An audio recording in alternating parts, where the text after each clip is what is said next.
Hindi na bata kundi 22 years old na ang babaeng sampagita vendor sa viral video ng pagtaboy ng isang mall o isang security guard sa isang mall. Galit man ang kanyang pamilya sa nangyari, wala raw silang balak idemanda ang gwardya. May report si Chino Gaston.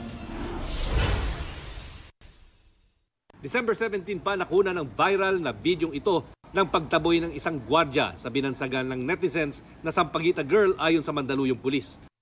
Kagabi, pinuntahan ng Mandaluyong Pulis ang tirahan ng babaeng nasa video na itatago natin sa pangalang Marie. Taga-Baysa, Quezon City siya. Kanina naman, DSWD ang dumalaw. Wala si Marie. Pamilya niya ang nadatnan nila at binigyan ng 20,000 pesos na tulong pinansyal. Kwento ng kanyang mga magulang, talagang gumagawa at nagbebenta sila ng sampagita garlands. Babalik pa rin po kami para tingnan natin kung paano rin po papalago ang inyong sampagita business. Ano po, Nay? Kaya gano'n na lang daw ang galit ng mga magulang ni Marie nang mapanood ng video. Nakikiupo lang siya kasi maambon ng mga time na yun, nagigisilong po siya. Naghanap buhay naman maayos ng anak ko, hindi naman nagnakaw.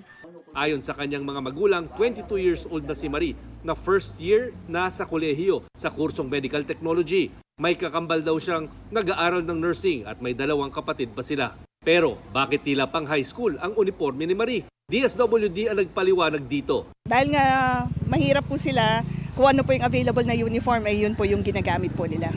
Wala nang balak ang mga magulang ni Marie na ihabla ang gwardya. Pero sabi ng PNP, hindi pa rin daw siya lusot. Binibigyan po natin sila next week ng specific date na mag-appear sa ating opisina. Sakaling hindi siya lumutang, pati yung agency, mag-i-initiate na po tayo ng formal filing of administrative complaint. Chino Gaston nagbabalita para sa GMA Integrated News. Huwag magpahuli sa mga balitang dapat niyong malaman. Mag-subscribe na sa GMA Integrated News sa YouTube.